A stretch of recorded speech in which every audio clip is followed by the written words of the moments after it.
This happened about 3 months ago. I'm 35, and I had worked as an aerospace engineer for years. After losing my job, I volunteered at a small research facility that used to be a NASA training center in Florida.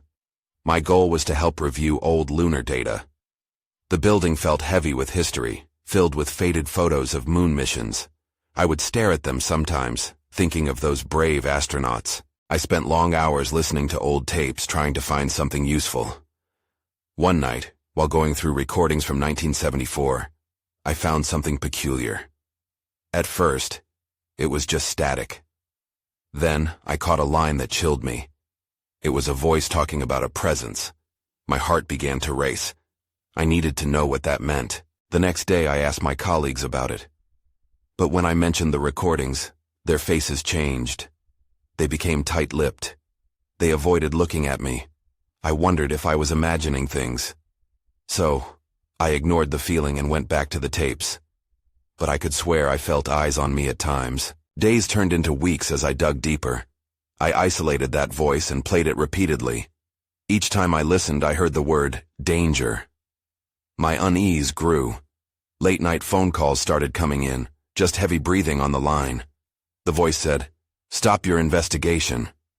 I thought about telling someone, but part of me worried they wouldn't believe me. Then strange things happened at the facility.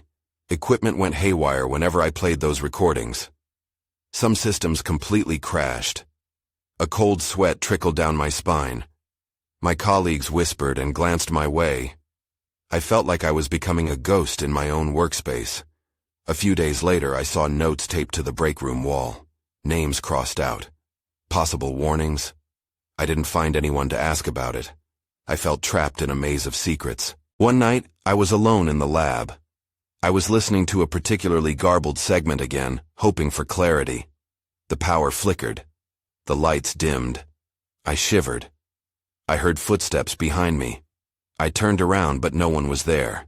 The recordings echoed in the silence, and the static grew louder. I dropped the headset, frozen.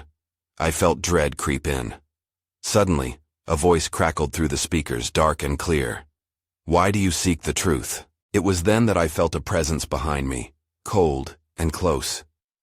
Whatever NASA found on the moon's dark side in 1974 was about to swallow me whole. I felt trapped. I stood there, shaking, knowing that I might uncover something I couldn't handle. I blinked, trying to see what was behind me, but it was only shadows dancing on the walls. The room felt claustrophobic as whispers echoed in my mind. What were they hiding?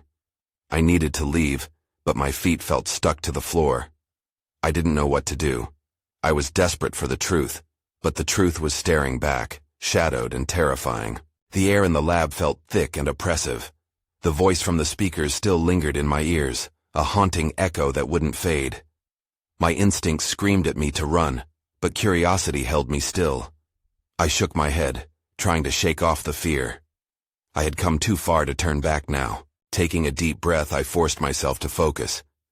I picked up the headset again, hesitating for just a moment before sliding it on. The static returned, swirling around me like a storm. I was met with the same distorted sounds, but this time, I felt a strange pull, as if they were beckoning me to listen deeper. I played the segment where I first heard the word danger.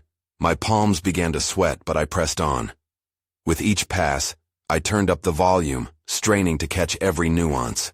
As I zeroed in on the voice, I noticed something. It wasn't just one voice.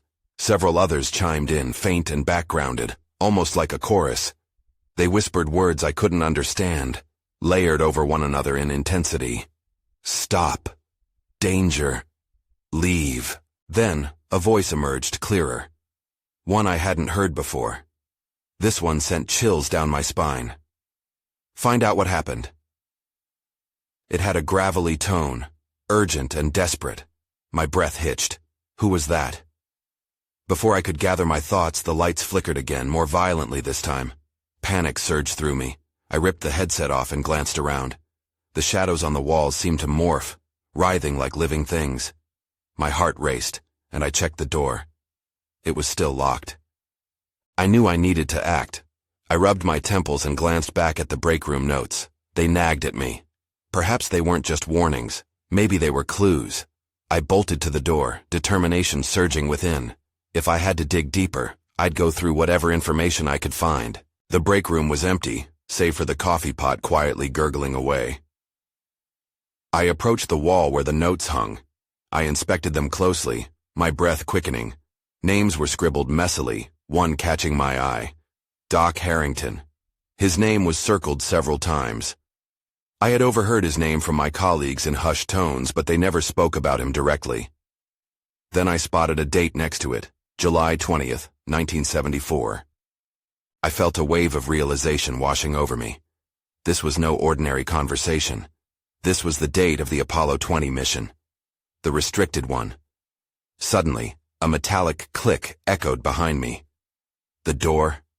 My heart stopped. I turned slowly, anticipating something or someone. I felt it in my bones. There was more here than just whispers and paranoia. Someone else was in the facility with me. My breath caught as I saw a shadow near the entrance.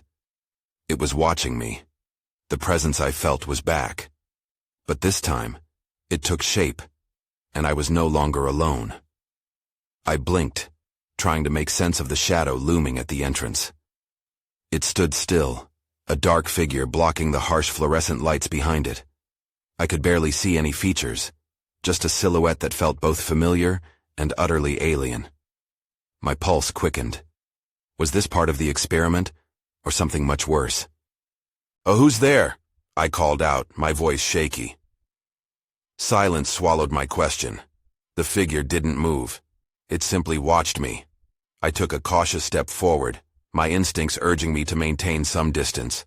But the curiosity pulled me closer. "Show yourself," I dared again, but the words sounded hollow in the room. The air felt electric, charged with an unseen tension. I was aware of everything, the distant hum of machinery, the faint scent of static in the air, and the sensation of being observed. I couldn't just stand there waiting for this mystery to reveal itself. My mind raced. Doc Harrington, July 20th, 1974. The mission. Something had happened. Something significant enough to leave echoes that lasted decades. Perhaps this figure was connected to it. I needed answers. As if sensing my resolve, the silhouette shifted slightly. I squinted, trying to pierce through the darkness. "Talk to me," I shouted, desperation flooding my voice. I took another step toward the doorway. Then, unexpectedly, the lights flickered off completely. Panic gripped me. I stumbled back, my arms flailing as I tried to regain my footing. The darkness swallowed me whole. I could hear the rush of my breath, now loud and frantic. Where was the exit? The walls felt like they were closing in. Just then, a low, raspy voice emerged from the abyss. "You shouldn't be here." It wasn't the gravelly voice from the recording. This one was deeper, more menacing. The figure stepped forward, barely illuminated by the emergency exit sign. My breath froze in my chest. It was wearing a lab coat, tattered and dirtied, much like the ones in the break room. But the face was obscured, a mask of shadow and dread. "Get out!" it growled, and in that moment a wave of instinct kicked in. I didn't know what this entity wanted, but it was clear I was no longer welcome. I pivoted quickly, feeling the walls press in as I rushed toward the far end of the break room. My fingers fumbled along the wall for the light switch. I needed to see, needed clarity in this chaos. I found the switch and flicked it up. The light sputtered, flickering unexpectedly before coming to life. The figure was gone. In that brief moment of illumination, I saw something flash on the floor, a folder, edges frayed and pages half open. Without thinking, I grabbed it and crammed it under my arm. What had I just stumbled upon? I needed to understand its significance. Then, I froze as I heard a slow, deliberate clapping behind me. My heart dropped as I turned. The figure was back. This time, I could see its eyes, intensely focused and alive with a burning urgency. "Now," it said, its voice low and menacing, "you'll learn what the true danger is." Everything inside me screamed to run, but I stood paralyzed, clutching the folder tightly. What had I gotten into? I couldn't turn back now. I took a deep breath, preparing for whatever was about to unfold. The moment hung thick in the air, sharpening my senses. The figure studied me, and I could almost feel the weight of its scrutiny. My throat felt dry as I backed away, adrenaline thrumming through my veins. I knew I needed to act, but my mind raced, clouded with confusion. "What do you want?" I stammered, desperation creeping into my voice. My fingers tightened around the folder, the crinkling paper grounding me in the reality of the moment. "Answers," it said, its voice a low rumble. "You have something that belongs to me." Those words sent chills down my spine. I had seen firsthand what desperation could lead to. "I don't know anything about you," I shot back. "Just tell me what this is about." "Do you know what your experiment unleashed?" It stepped forward, the light reflecting off the thin edges of its tattered coat, revealing a faint glimmer of something metallic at its waist. My eyes darted there instinctively. What was it? A weapon? An instrument of some kind? My heart raced again, pounding loudly in my ears. "No!" I found my voice a little stronger. "I know it has to do with Doc Harrington and—" "Harrington was a fool!" the figure spat, cutting me off.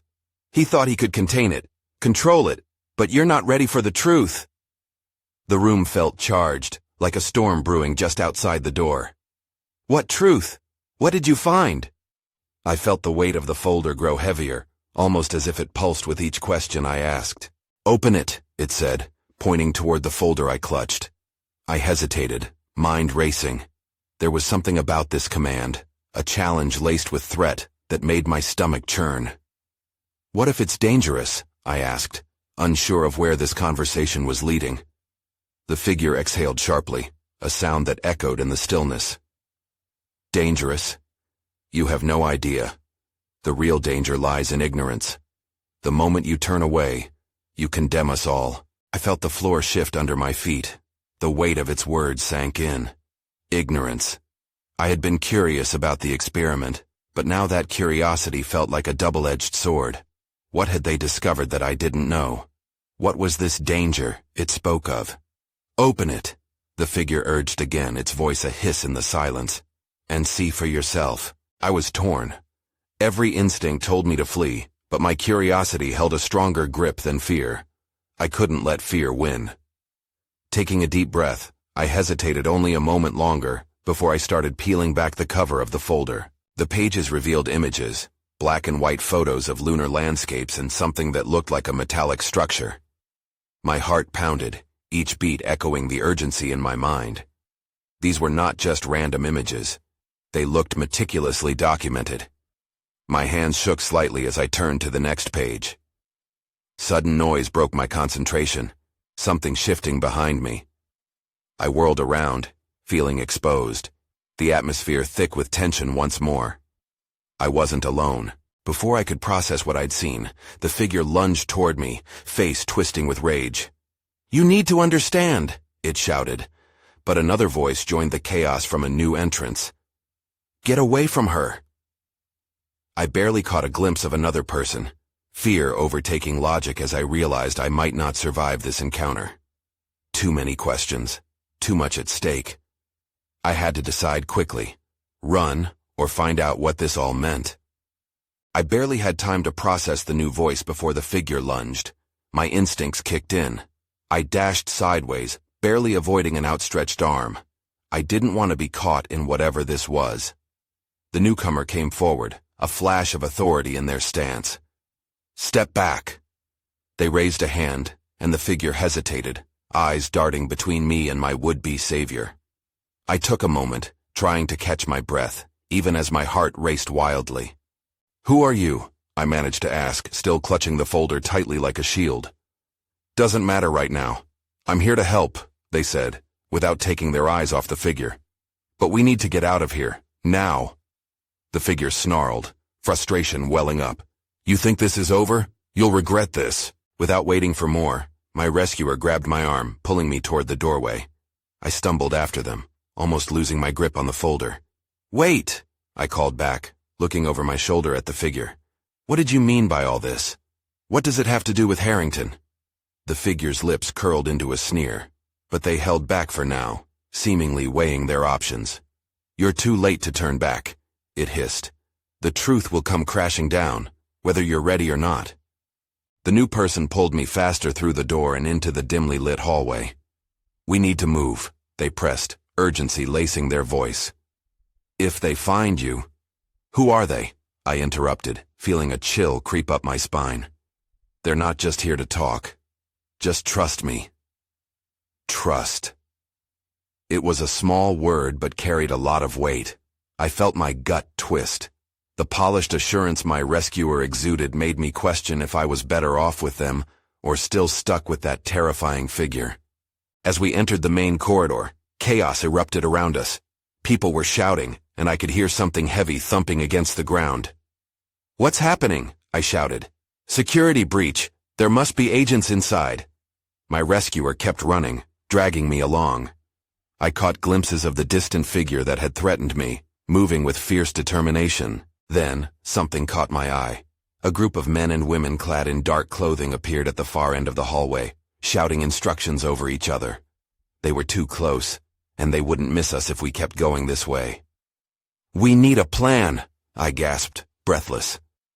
My rescuer paused, glancing back towards the oncoming chaos. "There!" They pointed to an emergency exit. "We can get out that way."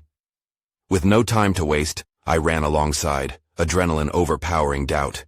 But then it hit me again. The images in the folder and the implications of Harrington's work.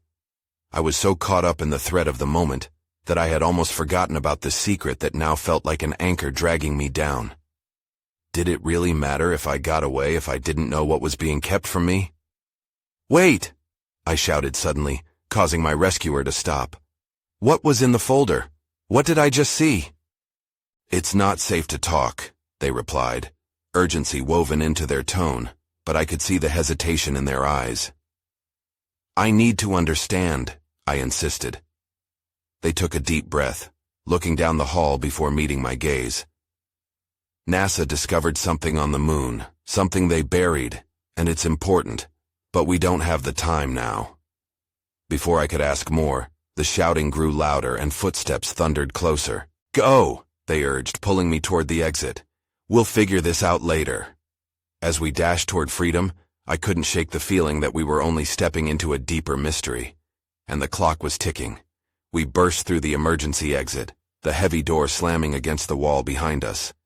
Fresh air swept over me, sharp and cold, but I felt anything but relieved. My heart raced as we stepped out into the dimly lit alley, the chaos from inside still echoing in my ears. "Where are we going?" I panted, trying to catch my breath. "Just keep running. There's a place nearby where we can hide." My rescuer glanced over their shoulder, eyes narrowed. I followed their gaze, anxiety creeping back in as I thought of the figure and the agents hunting us.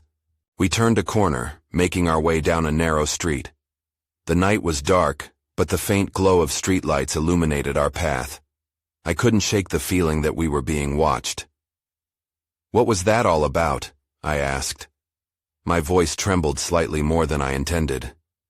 "We'll talk once we're safe," they replied, urgency in their tone. But a flicker of something shadowy in their eyes made me wonder if they knew more than they were letting on. As we ran, I tried to piece together the fragments of information rolling around in my mind. Harrington, the folder, NASA's secret, something important.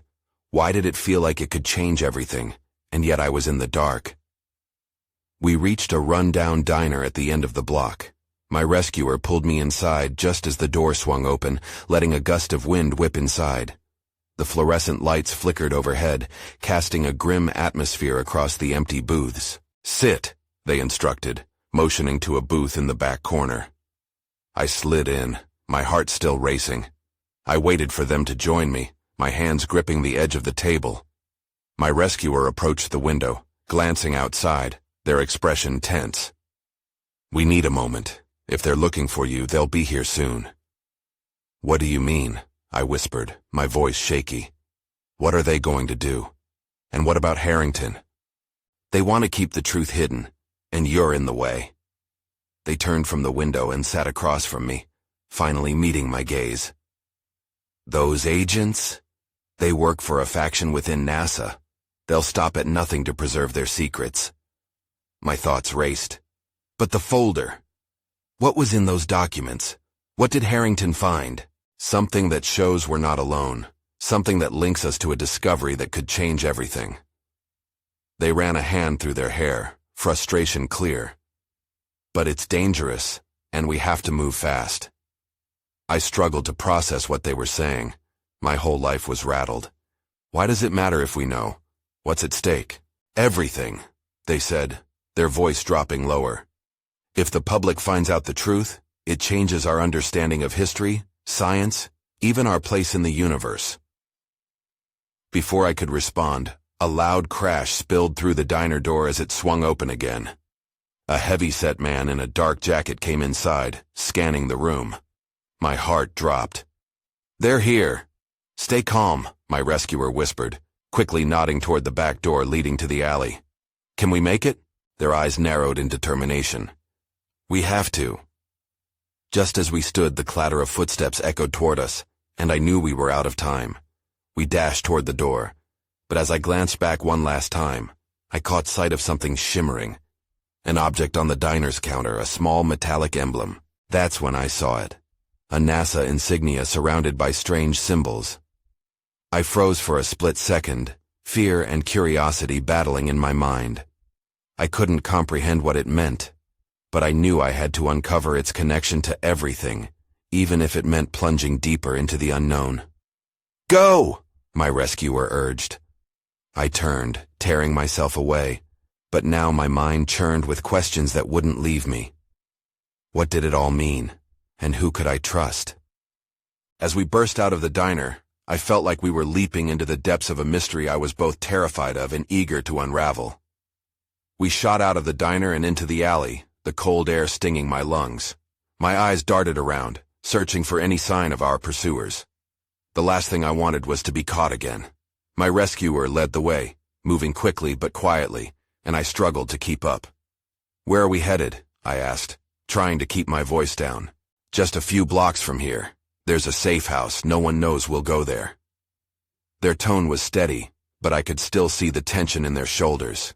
A few moments later, we turned down another dark street. It was eerily quiet, and I couldn't shake the feeling of dread in my stomach. I wanted to ask more questions, but I had the sense that every question I asked pulled us deeper into danger. Suddenly, my rescuer halted mid-stride. I bumped into them as they turned sharply to face me. "We need to split up," they said, eyes scanning the shadows. "It's safer this way." "Split up?" I repeated, panic rising in my chest. "What if they find me?" "I'll create a distraction," they insisted, grabbing my arm tightly. "You head to the left and take the alley behind the hardware store. If you aren't followed, stay low and wait for me. Just trust me." I didn't want to separate. Uncertainty clawed at me. What if... Go! They released me and took off down the side street, disappearing into the darkness. My heart raced as I stood frozen for a moment. I glanced over my shoulder, then turned toward the alley, feeling like I was stepping into a nightmare. Cautiously, I made my way through the narrow passage, the cold brick walls towering on either side of me. I kept moving, holding my breath with every sound, convinced I would hear footsteps behind me. I thought of the emblem from the diner, what it might mean if I could learn more about it. As I reached the other end of the alley, I squatted behind some crates and pulled out my phone. It was still working, battery low but alive. My fingers trembled as I opened a search engine. I typed NASA emblem strange symbols, hoping for a lead that could provide context to the chaos. Nothing concrete came up, just wild conspiracy theories. But something caught my eye. An old article referencing a secret Apollo mission, one that had discovered something unusual on the moon's far side. I clicked on it, my heart pounding as I began to read. Then I heard a noise, the scuffle of feet echoing near the entrance of the alley. My heart dropped. Someone was coming. I quickly pocketed my phone, heart racing as I pressed myself against the crates, praying I wouldn't be found. Peering through a small gap, I caught a glimpse of two figures advancing, their faces illuminated by a dim streetlight. They looked serious. Their dark jackets marked them as agents. No, I breathed, panic flooding through me. Were they looking for me? I couldn't let them find me. Just then my phone buzzed like a fire alarm in my pocket. I fumbled to silence it, but it was too late. The agents turned sharply, their attention drawn to the sound. "Check that alley!" one shouted. I held my breath, heart pounding, knowing whatever happened next could change everything. I barely had time to think before the agents moved toward my hiding spot. Every muscle in my body screamed to run, but I stayed pressed against the crates, hoping they wouldn't see me. The sound of their footsteps grew louder, and my pulse quickened in rhythm with their approach. I froze, convinced that any movement could give me away. "Did you hear that?" one of them asked, sounding cautious. "Yeah, it came from over there," the other responded, pointing directly at my hiding place. My heart sank. Without thinking, I shoved down the overwhelming urge to bolt. Instead, I scanned my surroundings, searching for a way out. The alley stretched out into the darkness again, but there was no way I could risk being spotted. The agents split up. One moved deeper into the shadows while the other continued to scan the crates ahead of me. I felt beads of sweat forming on my brow as I held my breath. That's when I saw it. A narrow opening between the crates and the wall. It was my only chance, but I had to act fast. As the agent moved closer, I ducked and squeezed myself through the gap, grit and splinters scratching my arms. I pushed forward, praying I wouldn't get stuck or make a noise. Finally, I burst through to the other side, a thick cloud of adrenaline driving me. I tucked my head down and crept away, heart racing even faster now. I glanced back just in time to see the agent peering around the crates, confusion flickering across his face as he realized I was gone. As I slipped into the entrance of the nearest side street, I could hear the faint sounds of their radios crackling, urgent voices spilling vague warnings. The gravity of my situation pressed heavily on me. I took a moment to catch my breath. My mind raced with thoughts of my rescuer. Had they made it out okay? I hoped they were safe at the safe house like they had said. But I knew I couldn't waste time wishing.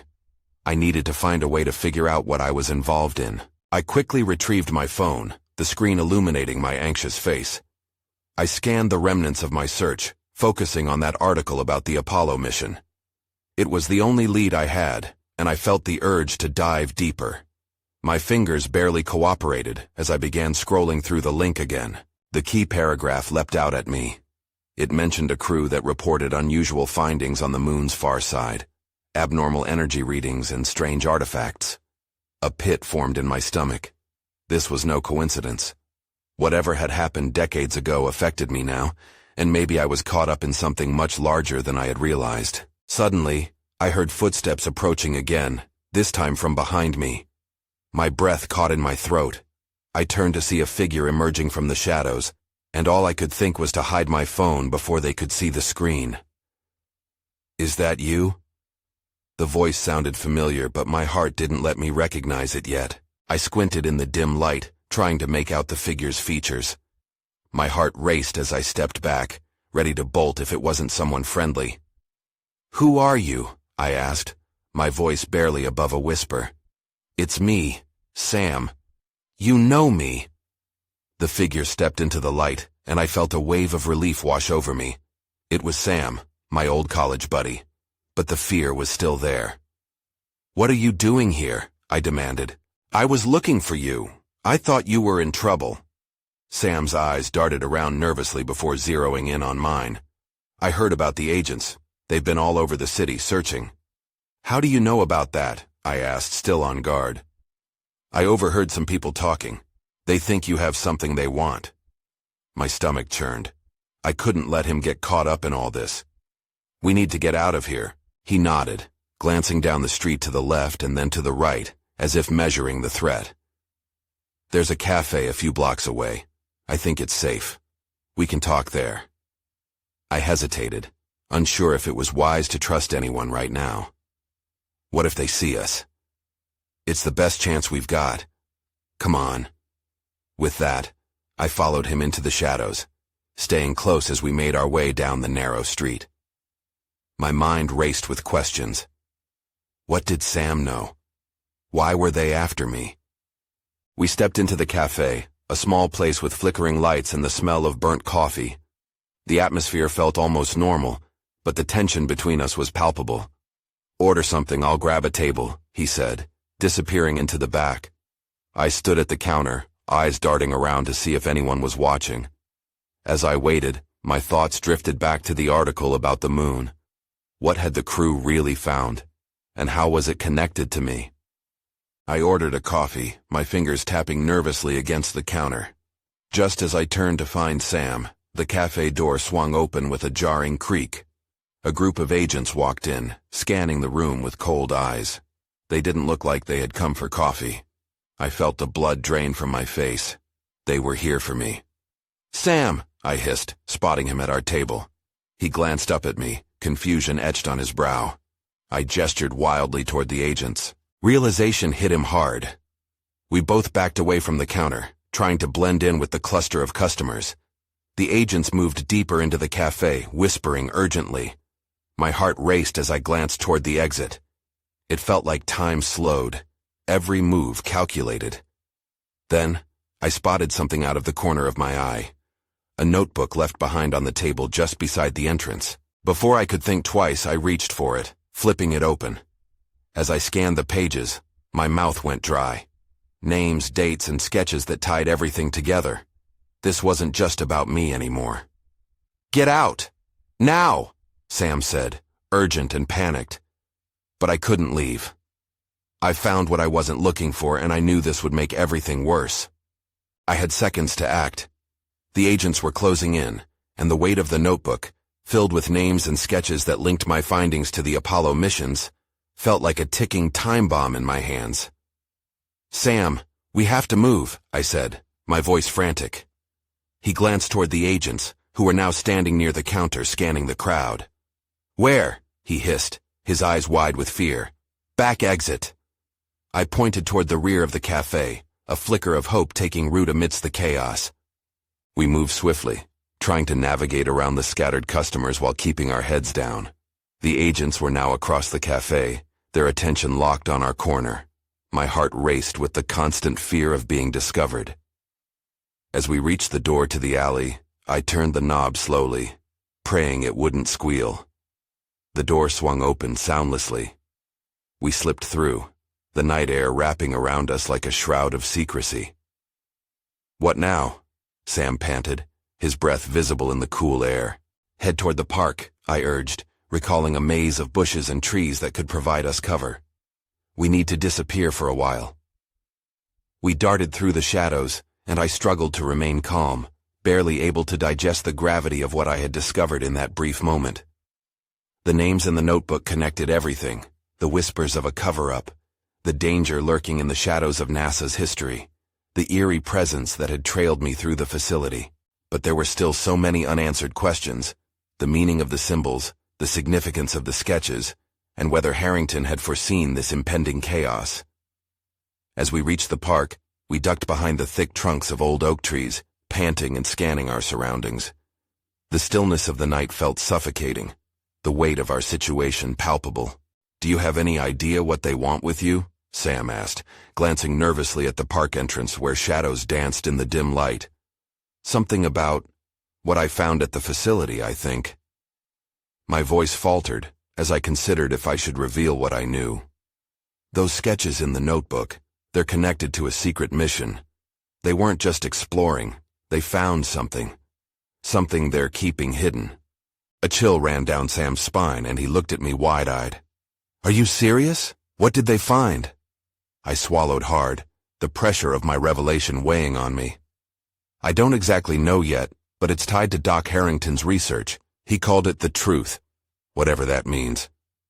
Sam's brow furrowed as he processed my words. "So they think you know too much. That's why they're after you." His understanding hit hard. It wasn't merely a chase anymore. I was tangled in a web spun long before I'd arrived. "We need to figure out a way to make them stop. I can't keep running forever." Just then, murmurs pierced through the darkness. "Let's move," I said, urgency fueling my voice. I tugged Sam deeper into the trees. Each moment felt like a countdown, with danger looming in every shadow. "Wait!" A thought struck me. "The folder from the facility, it has all the evidence." I was interrupted by a distant shout, and the hairs on the back of my neck prickled. "We can't stay here much longer." As we crept through the hedge, the adrenaline flowed in waves. We could hear footsteps, agents searching the park, their voices getting closer. We needed to find a place to hide, or better yet, a way to escape. I spotted a small maintenance shed behind the trees, barely visible in the shadows. "Over there," I pointed, nudging Sam in its direction. With urgency, we dashed toward the shed, praying it was empty. We slipped inside and found it dark and filled with tools and scraps, providing the perfect cover. I held my breath, waiting for the sound of footsteps to fade. "We need to think," I whispered, desperately trying to breathe through my panic. "If we open the notebook, we might find a clue on how to confront them. We might expose what's happening." "Are we willing to risk it?" Sam replied, his brow furrowed. "They're searching for you. What if they find out? They can't keep this buried, and I can't run for the rest of my life. I won't." "Okay," he said, subdued enthusiasm creeping into his voice. "Let's see what we've got then. But if it goes south, we're out of here." I nodded and carefully opened the notebook. Scanning the pages, my heart thundered as I found an illustration of the symbols surrounding the NASA insignia. "What is this?" I whispered, tracing the lines with my finger. Each symbol sent chills through my body, hinting at answers both tantalizing and terrifying. Then I noticed something. One of the illustrations depicted a location close to where we were, a red X overlaying a map of the ocean. This could be where they took Harrington's findings," I exclaimed, the excitement tinged with trepidation. "We need to go there." Just as I was about to share my plan with Sam, a loud crash echoed from outside, making me jump. I pressed close to the door and peeked out through a crack, my heart racing. The agents were searching the area. "What's going on?" Sam whispered, his eyes widening. "They're here, we need to run," I hissed, the urgency hitting us like a tidal wave. Just as we turned to sprint away, the door jolted against my back and the bolt was pulled free. The light from outside flooded in, and we froze in shock as we saw the figures approaching. "Get out!" one of the agents shouted, their tone cold and authoritative. The fight-or-flight instinct kicked in hard. I grabbed Sam's arm, fear propelling us as we bolted past the agents, bursting through the back door of the shed. They shouted behind us, the sound of heavy footsteps chasing us down. I could feel the adrenaline coursing through my system, every part of me scrambling for escape. "Where?" Sam shouted, breathless. "Anywhere but here," I gasped, searching for an opening. And then, out of desperation, I remembered the nearby beach. The ocean. I pulled Sam toward the glimmer of moonlight reflecting on the water, my heart pounding in time with our footsteps. We sped toward the beach, the sound of the waves crashing feeling distant yet promising. I couldn't shake the fear of being caught, but I also carried a flicker of hope. If the drawings in the notebook aligned, there could be answers waiting in the depths of the ocean that held the secrets of the mission long buried. As we reached the water's edge, I knew one thing. The truth was out there. But whether I was ready to face it, or the darkness chasing us, I couldn't say. Maybe I'd never know.